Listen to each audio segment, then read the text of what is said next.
Señor, queremos en esta mañana presentarnos delante de ti, Padre, especialmente al abrir tu palabra, con todo respeto, pidiéndote, Señor, que ilumines con tu Espíritu Santo nuestros corazones, nuestras mentes, que nos ayude, Señor, a entender aquello que cada uno de nosotros necesitamos escuchar en esta mañana. Señor, estamos temerosos delante de tu presencia y al mismo tiempo agradecidos porque sabemos que tú quieres que como pueblo tuyo y como hijos tuyos crezcamos en el conocimiento y en nuestro Señor Jesucristo. Por eso te lo presentamos todo en el nombre de Cristo Jesús. Amén. Amén. Decisiones equivocadas. Y decisiones equivocadas.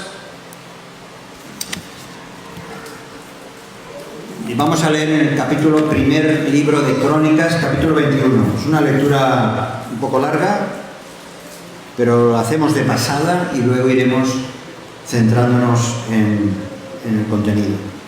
Desde luego, la Biblia, ¿sabéis? La Biblia está llena de hombres y mujeres que tomaron decisiones equivocadas. Por eso me encanta la Biblia. Porque me puedo identificar con tantos hombres y mujeres que se equivocaron. Y aquellos que me conocen más de cerca, pues pueden testificar que eso es así. Ahora, la Biblia es tan cercana a nuestras situaciones personales, a nuestras realidades. ¿Cuántas veces a lo largo de nuestra vida hemos tomado decisiones equivocadas, motivadas unas veces pues, por nuestros propios intereses, o siguiendo los consejos de otros, y hemos metido la pata, nos hemos equivocado?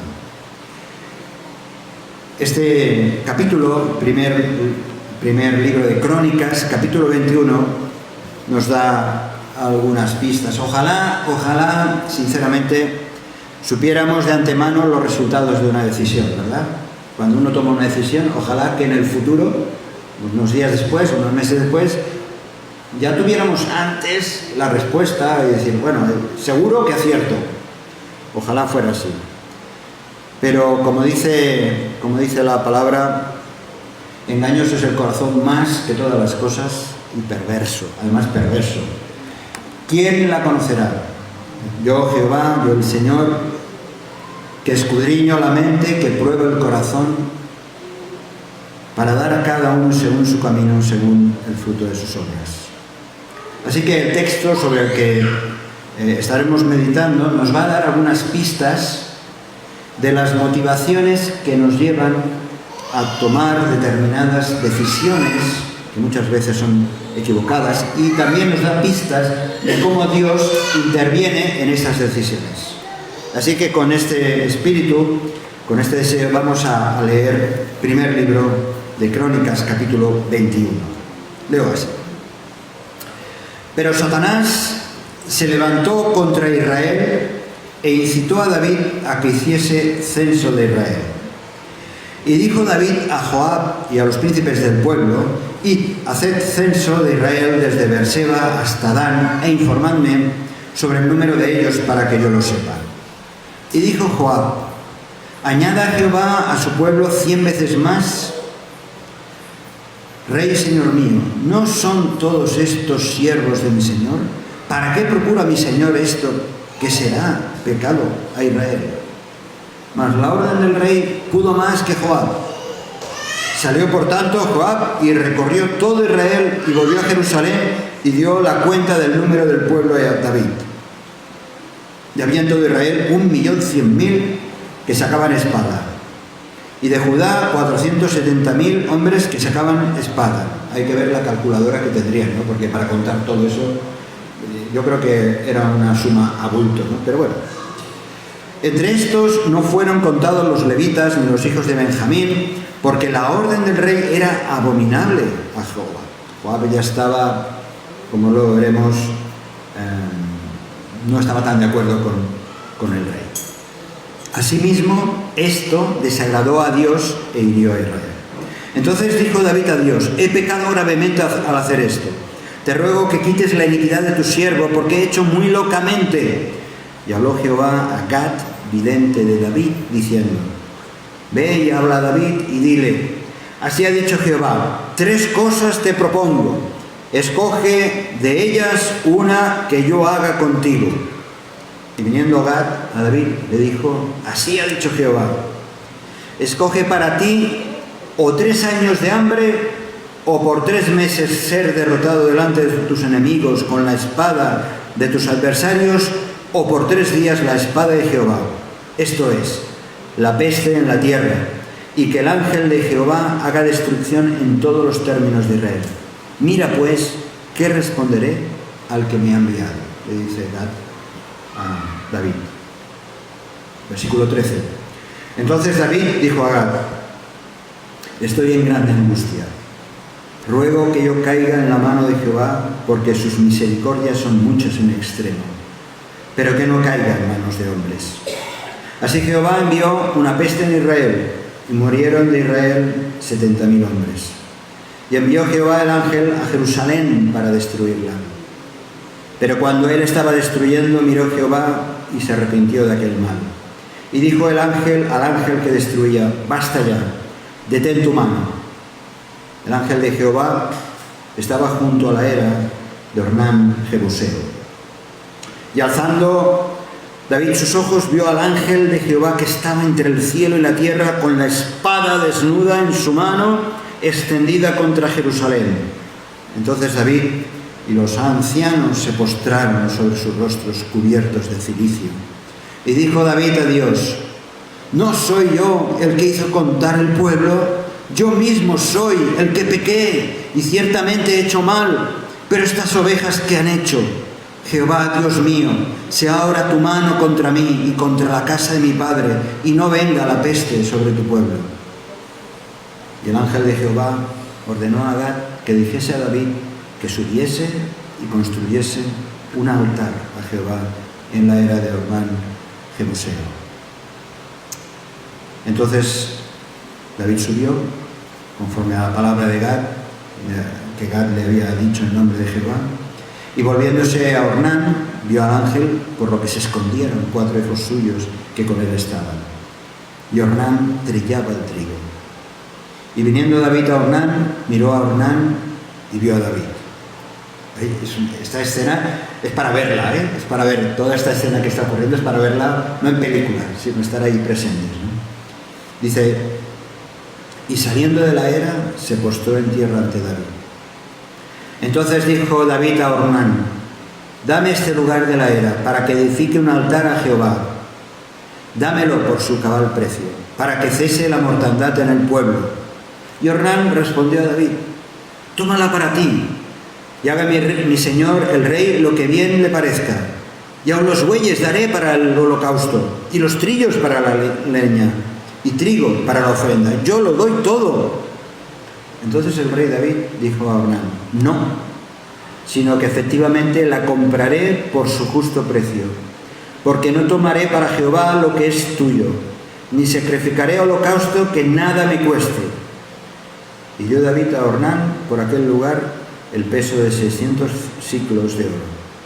Y edificó allí David un altar a Jehová, en el que ofreció holocaustos y ofrendas de paz. E invocó a Jehová, quien le respondió por fuego desde los cielos en el altar del holocausto. Entonces, fijaos el versículo 27, entonces Jehová habló al ángel y éste volvió su espada a la vaina. Viendo David que Jehová le había oído en la era de Ornán Jebuseo, ofreció sacrificios allí. Y el tabernáculo de Jehová que Moisés había hecho en el desierto y el altar del holocausto estaban entonces en el lugar alto de Gabaón. Pero David no pudo ir allá a consultar a Dios porque estaba atemorizado a causa de la espada del ángel de Jehová. Y acabo en el versículo 1 del capítulo 22. Y dijo David, aquí estará la casa de Jehová Dios y aquí el altar del holocausto para Israel. Tremenda, esta lectura, una historia tremenda, tremenda.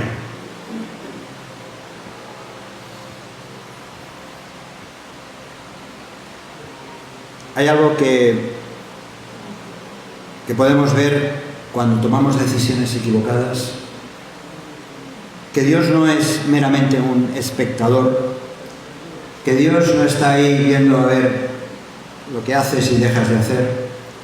Dios interviene en nuestra historia, interviene en la historia de la humanidad, y Dios está presente y activo, como decía un antiguo libro que se editó hace unos años. Porque tu problema es su problema.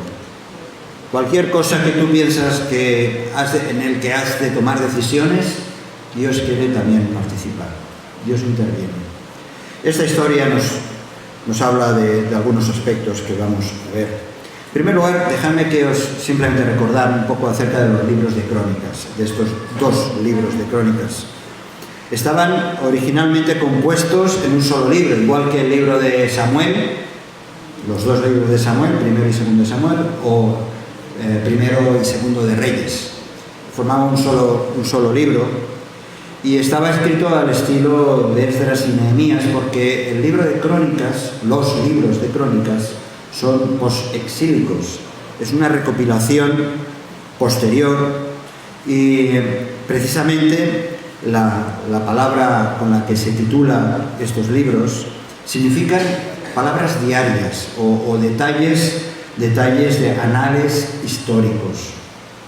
Incluso en algunas versiones de las Biblias católicas en castellano utiliza el nombre de Paralipómenos es el nombre de estos libros, que significa precisamente otras cosas que no estaban en los libros paralelos, como son los libros de Reyes y Samuel, donde se narran historias similares. ¿No os ha ocurrido eso? Que lees crónicas y dices, pero si esto ya lo había leído yo antes, ¿no? Bueno, fue una recopilación que se hizo después, y hay detalle importante de los libros de crónicas, es que el énfasis de estos libros de crónicas está puesto en Judá. ¿Os acordáis hace unos días que hablamos del reino del norte y el reino del sur? Bien, el reino del sur, Judá. Hay un énfasis. ¿Por qué? Porque, entre otras cosas, está hablando el énfasis de la línea genealógica de Judá, la línea davídica, de donde nacería el Mesías. Por eso, cuando tú lees crónicas, empiezas leyendo crónicas, hay 9 capítulos, los primeros 9 capítulos, todos son nombres, todos son genealogías, porque está sentando las bases de la línea davídica de la cual nacería nuestro Señor Jesucristo. Pero precisamente uno de los aspectos de estos libros de crónicas es el énfasis de la adoración. Por eso habla mucho de los reyes buenos, de los reyes que fueron buenos o justos delante de los ojos de Dios. Bien, vamos al capítulo 21. Nos hemos situado un poquito. Lo primero que nos sorprende es el versículo 1. El versículo 1. No sé si os habéis fijado. Este capítulo es uno de esos pasajes que nos puede traer confusión. Primero, por una aparente contradicción con otro pasaje paralelo, vamos a verlo después, otro pasaje paralelo de la Escritura. Parece que está diciendo dos cosas distintas. Y en segundo lugar, sinceramente, no podemos entender cómo Dios se enfurece porque David se le ocurre hacer un censo, de contar cuántos soldados o con qué ejército podía contar. Lo que sí llama la atención en primer lugar, el versículo primero, es que de pronto aparece este personaje, Satanás. Fijaos que el nombre de Satanás solo aparece 3 o 4 veces en el Antiguo Testamento. En un salmo, el Salmo 109, versículo 6, en Zacarías, capítulo 3, en los capítulos 1 y 2 de Job, donde conocemos un poco la historia, donde hay esos diálogos entre Dios y Satanás. Y hay un detalle en Job, capítulo 2, versículo 3, no hace falta que lo busquéis, donde el Señor le dice a Satanás, le dice que Job retiene su integridad aun cuando tú me incitaste contra él. Satanás quiere que Dios intervenga o le permita a Satanás obrar en la vida de Job. Bien, bajo esto lo que llama la atención es que respecto a esto, empezando así el versículo 1, nos damos cuenta que si vamos al texto paralelo que está en 1 de Samuel capítulo 24, versículo 1, vemos que es muy distinto el texto, aparentemente. Acabamos de leer que dice que pero Satanás se levantó contra Israel e incitó a David a que hiciese censo de Israel. Y en el libro de Samuel nos está diciendo que volvió a encenderse la ira de Jehová contra Israel, ¿verdad? ¿En qué quedamos? ¿Es Dios o es Satanás quien incita a David a hacer el censo? Bueno, lo que sí que está claro es que este recopilador del libro de Samuel escribió unas palabras, estas de aquí, a ver si me aclaro, este texto de aquí, el recopilador del libro de Samuel, lo que sí en esa época se entendía Dios realmente para el pueblo de Israel, que Dios albergaba o permitía todo lo bueno y todo lo malo en medio de su soberanía.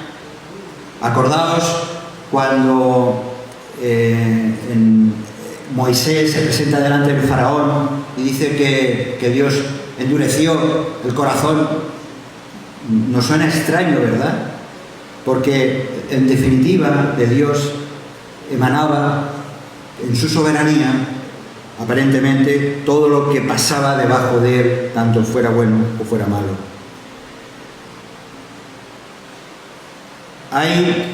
Hay algo que llama la atención cuando vamos precisamente al libro de Génesis, cuando Dios, al principio de todo, Adán y Eva en el Edén, Dios les dice que de todo árbol del huerto podrás comer, pero del árbol de la ciencia del bien y del mal no comerás, porque el día que de él comieres, ciertamente morirás. Las decisiones o las consecuencias de decisiones equivocadas, sabemos que traen consecuencias. El Señor permitió, y esto es como llegamos a ver, a dilucidar un poco más la diferencia. El Señor permitió a Satanás que tentara a David. Dios no es el autor del mal, todo lo contrario. Hemos estado recordando su bondad, su misericordia, su gracia. Pero sí que vemos que Dios permite, y en este caso muy concreto, que incite a David a tomar una decisión como esta, equivocada. Por eso aquí aparece un censo muy cuestionado. Desde el principio, el propio Joab interviene. David le pide a Joab y a los príncipes del pueblo que hagan este censo de todos los hombres disponibles para la guerra. Aparentemente no vemos nada extraño, ¿verdad? Saber con qué recursos cuenta para enfrentarse ante los enemigos posibles que pueda tener. ¿Qué tenía de malo que se tomara este censo? ¿Era una decisión equivocada? ¿Por qué eso provocó tanto la ira del Señor? Quizá la respuesta la encontramos entre líneas de las propias palabras de Joab. Joab le dice, en respuesta a la petición de David, dice: ¿no son todos estos siervos de mi señor? Joab era sobrino de David, general del ejército, le vemos además un hombre victorioso, era un hombre de confianza de David, y también le vemos intervenir en diferentes momentos de la historia de la vida de David. Pero ahora él le cuestiona al rey esta pregunta: ¿no son todos estos siervos de mi señor? ¿Acaso no sabes que están todos a tu servicio? ¿Acaso no sabes que si aprietas demasiado las tuercas por un régimen demasiado autoritario, se van a volver en contra suya. Joab conocía muy bien los trasfondos del reino, conocía muy bien las diferentes tribus y los conflictos que habían tenido y que estaban teniendo incluso con otras naciones. Y Joab intenta aconsejar al rey de que no tome el censo. Y aquí ya hay un mensaje muy bueno para nosotros. El tema de los consejos. Nos cuesta aceptar consejos, buenos consejos, que puedan ayudarnos a tomar decisiones sabias. Me pasa a mí, A mí me cuesta muchas veces, sobre todo con alguien que conocéis muy bien aquí. Cuando según qué cosas me dice, la primera reacción es decir no. Donde no hay dirección sabia, caerá el pueblo, dice la palabra. Mas en la multitud de consejeros hay seguridad. Joab intenta dar consejos sabios y David no hace caso. Claro, David viene de muchas, si leyéramos los capítulos anteriores, David viene de muchas victorias sobre los enemigos de Israel, ha hecho pacto con Dios, en el capítulo 17 lo vemos, sus dominios se están extendiendo, está recopilando tesoros. Vemos también en el capítulo anterior, capítulo 20, una victoria sobre los gigantes de los filisteos de Gad. Así que ahora David empieza a creerse que es él quien tiene el poder y no es Dios. Empieza a saber, bueno, voy a contar con qué cuento por intentar defenderme o cuál es mi poder. Empieza a creerse, empieza a ser autosuficiente, cree en ese orgullo, es una línea fina de orgullo de decir yo puedo, yo tengo, yo puedo hacer, yo puedo conseguirlo. ¿Por qué tengo que consultarle a Dios para esta cuestión? Además, al hacer el censo, también se incumplió, una vez realizado, se incumplió uno de los mandatos que Dios había dado a Moisés precisamente sobre el rescate que debía aportar cada persona al ser contada. Leemos en Éxodo capítulo 30, versículo 12, una orden. Cuando tomes el número de los hijos de Israel, conforme a la cuenta de ellos, cada uno dará a Jehová el rescate de su persona cuando los cuentes, para que no haya en ellos mortandad cuando los hayas contado. Cada persona, nos suena un poco extraño, ¿verdad? Cada persona que era contada debía presentar una ofrenda a Dios. El tributo que Dios exige en esos momentos tiene que ver con el primer mandamiento. El primer mandamiento: no tendrás dioses ajenos a mí. Dios, al hacerlos tributarios de sí mismo, muestra que están bajo su autoridad, bajo su poder. Los reyes, los responsables, los príncipes de las tribus, sus súbditos, hacían una estimación de ese poder y precisamente la manera de responder de que Dios es mi rey era presentarle una ofrenda, y Dios permitía que esa ofrenda fuera una señal de sometimiento a su soberanía. Cuando David numeró al pueblo, leemos en el segundo libro de Samuel, capítulo 24, en la versión, digamos, en la historia contada en Samuel, capítulo 24, versículo 2, segunda de Samuel, 24, 2.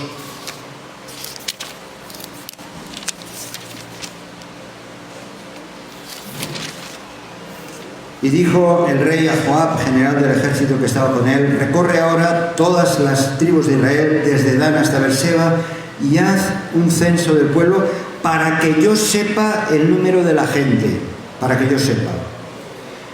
Era, en un sentido, era como una especie de emancipación que David ese deseo propio de tener todo controlado, era como emanciparse, como liberarse, independizarse de la soberanía de Dios. Y por ello, por este orgullo, por esta temeridad, por esta ingratitud, fue severamente castigado. Al pagar un rescate por cada individuo, reconocían a Dios como su único rey. Esto es el mandato que Dios había hecho ya con Moisés. Por eso dice, volviendo otra vez a primero de Crónicas, capítulo 21, versículo 8, esto desagradó a Dios e hirió a Israel. Es decir, David parecía que se le habían subido los humos, que quería tomar decisiones en libertad, y finalmente fueron decisiones equivocadas, y eso desagradó a Dios. ¿Acaso esto no es algo que lo entendemos perfectamente? ¿Acaso no es algo que nosotros lo podemos experimentar cuando tomamos decisiones que no son la voluntad del Señor, porque nos creemos fuertes, porque nos creemos más sabios, porque simplemente hacemos lo que nos da la gana, porque queremos hacer nuestra propia voluntad, o porque creemos que tenemos mucha experiencia en la vida, que ya somos cristianos, algunos muy maduros en la fe, tomamos decisiones equivocadas y nos olvidamos que hemos sido comprados por la sangre preciosa de Cristo Jesús, quien pagó un precio, y que ahora nosotros en nuestras decisiones hemos de tener en cuenta que no nos pertenecemos, sino que le pertenecemos al gran Rey. Es lo mismo. En el Antiguo Testamento se vivían en otra etapa, pero es lo mismo. Tenemos un Dios que es nuestro Dios soberano, aquel a quien le debemos todo y a quien le debemos, como más tarde veremos también, ofrendar nuestras vidas. Pero menos mal que después de esta situación de tomar una decisión equivocada, David toma conciencia. Enseguida se da cuenta que lo ha hecho fatal. Después de haber desobedecido o no haber escuchado a Joab y a los líderes de Israel, David estuvo inquieto.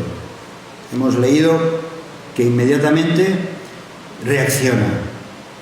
Es que ofender a Dios no es cualquier cosa. Y sobre todo nosotros que ya hemos nacido de nuevo, que tenemos el Espíritu Santo, que nos redarguye de pecado, que enseguida nos toca las fibras, enseguida nos damos cuenta que eso que hemos tomado, esa decisión, ha sido un error. Y David, en estos momentos, hizo una gran lección para nosotros.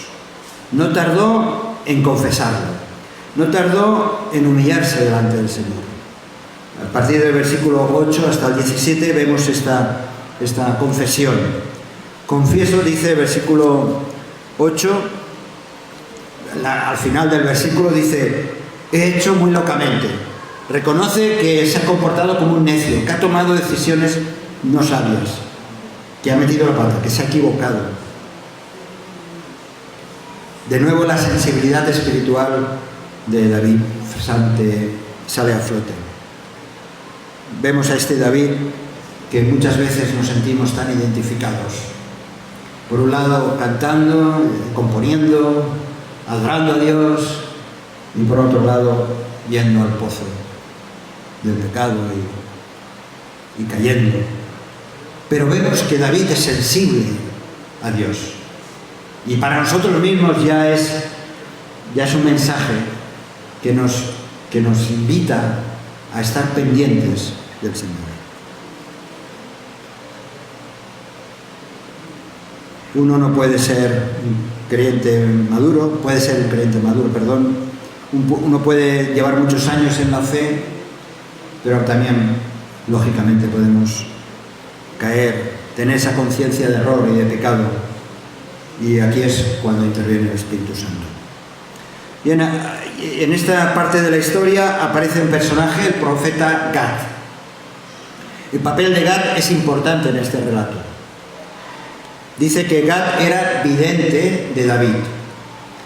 Y no era extraño en la época de que en la corte del rey hubiese un profeta que interpretase o le ayudara a interpretar la voluntad de Dios. Un rey en pecado necesita de un profeta. Y Gad le demostró las tres alternativas de castigo que Dios le presentaba. El versículo 17.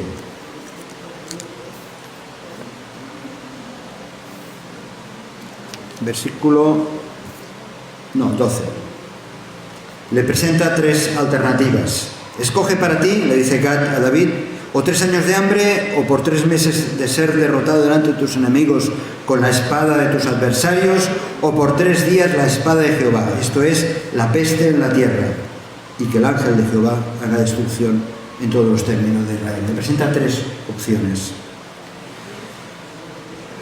Puede ser que David escogiera la peste a manos de Dios en lugar de derrotas militares, a manos de hombres.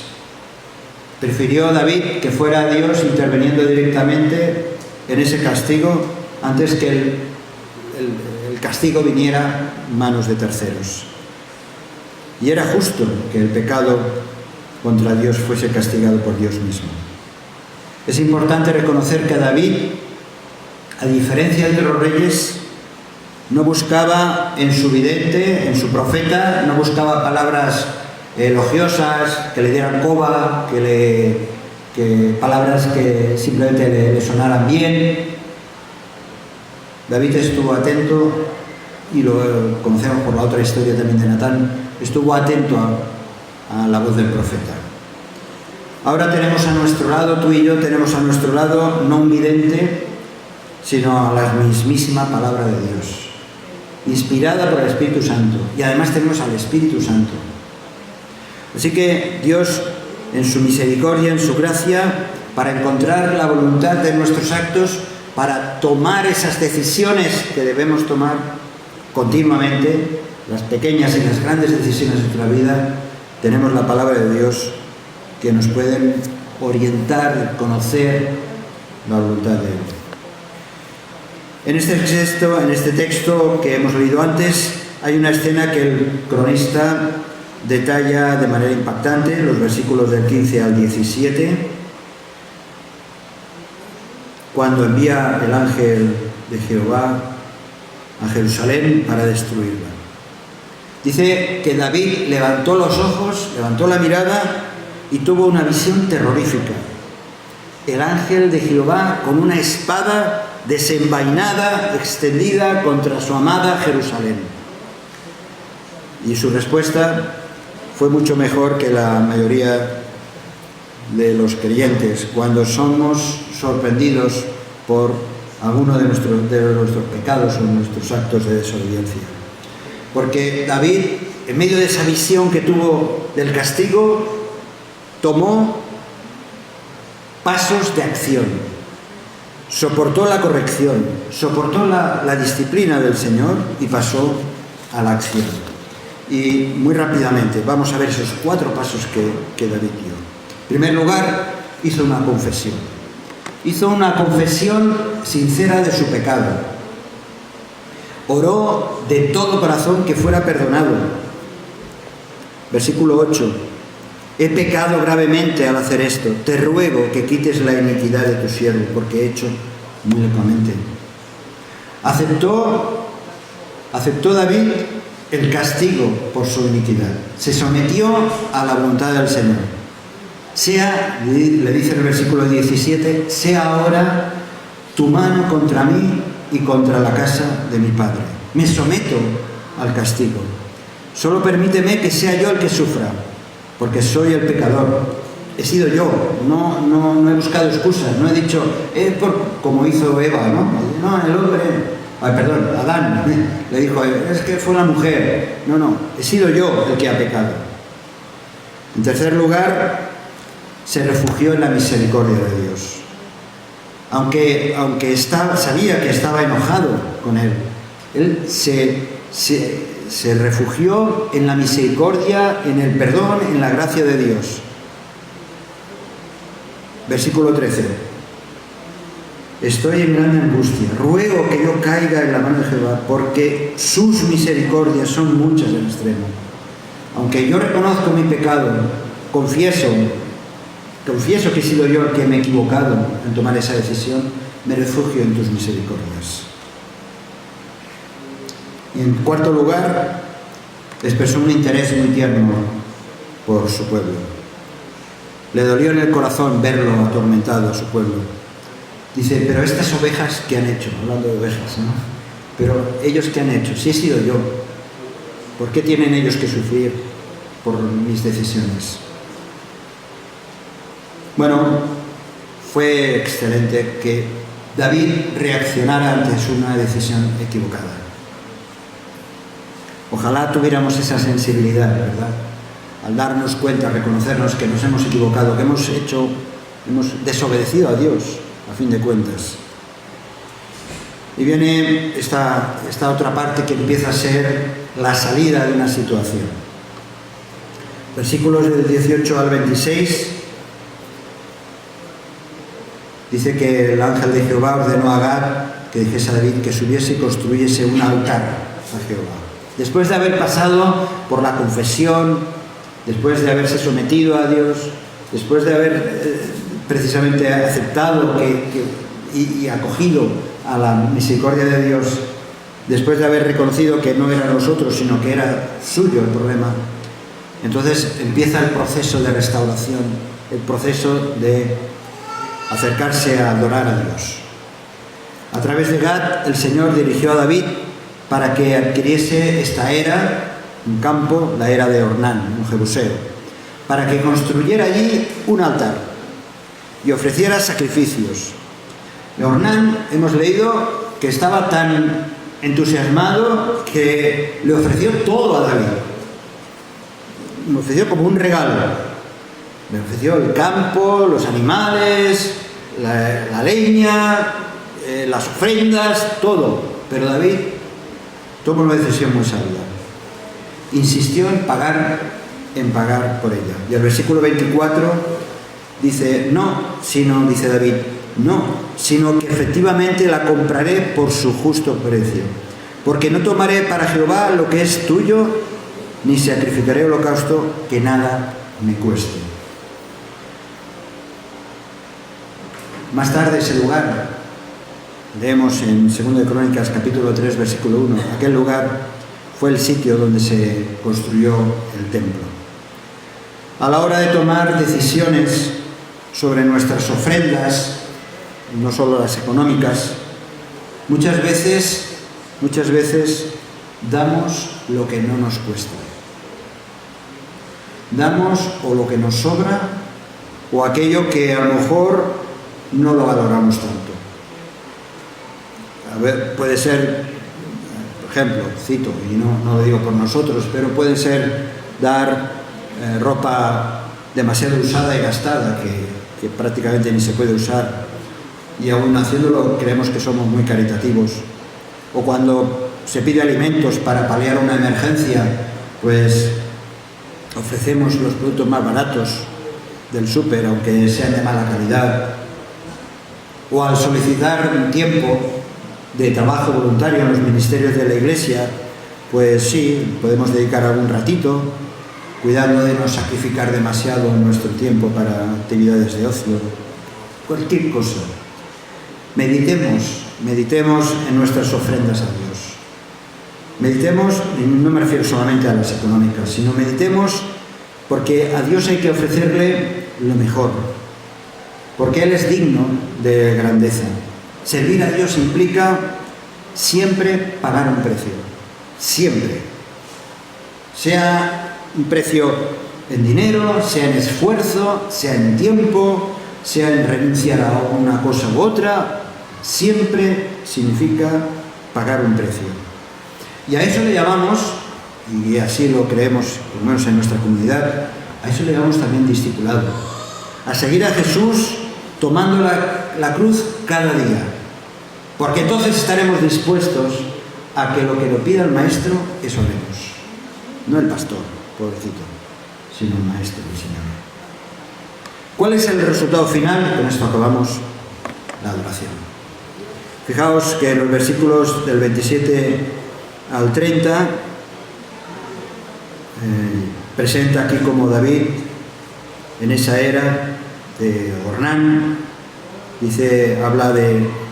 utiliza hasta entonces lo que era el tabernáculo y el altar estaban en otro lugar, en Gabaón, y finalmente primero tiene miedo cuando estaba ocurriendo el tema del ángel de Jehová. Finalmente aquel lugar se convirtió en un lugar de adoración. ¿A dónde nos deben llevar las decisiones equivocadas que todos tenemos? ¿A dónde nos deben de llevar las decisiones equivocadas? Nos deben de llevar a un cambio tal que nos lleve del pecado a la adoración, de la confesión al sacrificio, a la entrega. Nos debe llevar desde la deuda que le debemos a Dios a ofrendarnos a Él en todo lo que somos y todo lo que tenemos. David, después de sus decisiones equivocadas y haber resuelto el problema, como hemos visto, compró el lugar para dedicarlo a la adoración. Así que no te preocupes, si tú y yo mucho, nos equivocamos tantas veces, que eso no sea un obstáculo para recomponer nuestra vida y finalmente volver otra vez a dedicarnos al Señor para adorarle, para que ocupe el centro de nuestra vida. Aquel lugar, después de decisiones equivocadas, se convertiría en un lugar de adoración. Después de todos los errores que tú y yo cometemos, no nos despistemos. El Señor lo que quiere no es que vivamos arrastrando los pies, sintiéndonos culpables, sino ser restaurados 100% para rendirle culto a Él. Y rendiéndole culto a Él, estaremos dando testimonio de su gracia, de su amor. Y podremos sentirnos que estamos haciendo su voluntad. Así que, benditas las decisiones equivocadas, si el final es adorarle a Él. Si este mensaje te ha bendecido o te ha ayudado en algo, puedes suscribirte a nuestro canal de YouTube. También conocerás nuestra comunidad, la Asamblea Bíblica del Camp de Tarragona, en Cambrils, España, a la que estás cordialmente invitada o invitado.